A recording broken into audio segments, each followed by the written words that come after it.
लेकिन फिर अर्पिता जी ओवैसी मिलते हैं अब्बास सिद्दीकी से, शुभेंदु अधिकारी आ जाते हैं बीजेपी में, तो 100 से 150 से 180 सीटें अगर इस तरह से हैम्पर हो रही हैं, इस तरह से आप लोगों को यहां पर चुनौती बढ़ रही है, तो लगता है ओवैसी के आने के बाद मुश्किलें बढ़ रही हैं।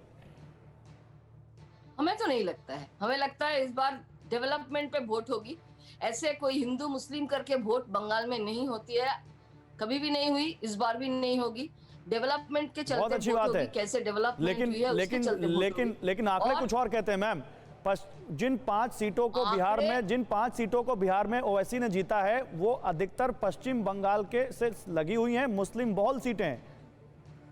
हाँ ठीक है, तो क्या हुआ? बिहार का वोट और बंगाल का वोट एक जैसा नहीं है।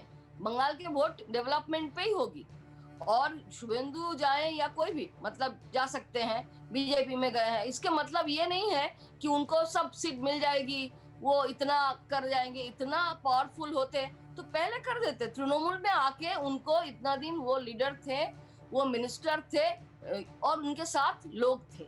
अभी आगे चल के देखिए ना, नहीं तो उनका लेटर पढ़िए ना, वो यही तो कह रहे हैं, जिस पार्टी को हमने खड़ा किया वो पार्टी, उस पार्टी में अब सम्मान नहीं रहा है कि बंगाल उनका लेटर पढ़िए। जब उन्होंने टीएमसी छोड़ी तो उन्होंने क्या कहा? अर्जुन सिंह जी, आप लोग क्यों ले आए शुभेंदु अधिकारी को जब उनका इतना होल्ड ही नहीं है?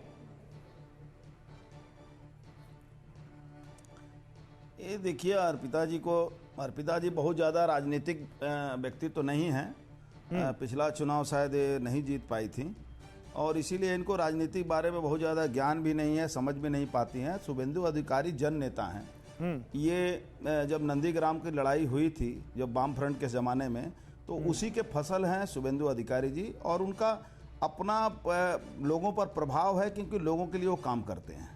अब ममता दीदी भी बहुत कुछ बोलेंगे कि उनके चलते कुछ नहीं हुआ, तो उनको मनाने की बहुत कोशिश भी की गई। बड़े बड़े नेताओं को बैठाया गया, सीनियर लीडरों को बैठाया गया, यहाँ तक कि उनके पिताजी को भी धमकाया गया। तो अभी जब चले गए तो इनको ओ मिर्जाफर हो जाते हैं। अभी लक्की रतन शुक्ला ने आज रिजाइन कर दिया, कल को अगर वो बीजेपी में आते हैं तो वो भी बहुत खराब आदमी हो जाएंगे। तो पहले वो बहुत अच्छे थे, गुड बॉय थे, वो स्पोर्ट्स मिनिस्टर थे। तो ये इस पार्टी में बहुत मजा की बात है। बिमल गुरुंग पहले हत्यारा था, अब इनके लिए बहुत अच्छा आदमी हो गया है।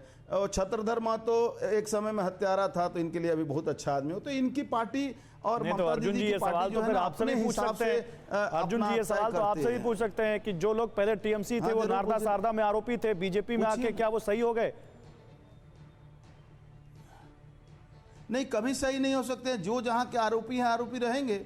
आरोपी कानून अपने कानून से काम करेगा। कानून जिस दिन उसको तो ये तो सब हर पार्टी में हो रहा है सर, ये तो हर पार्टी में हो रहा है। मतलब आप जो बात टीएमसी को कह रहे हैं, वो टीएमसी तो आपको भी आईना दिखा सकती है ना।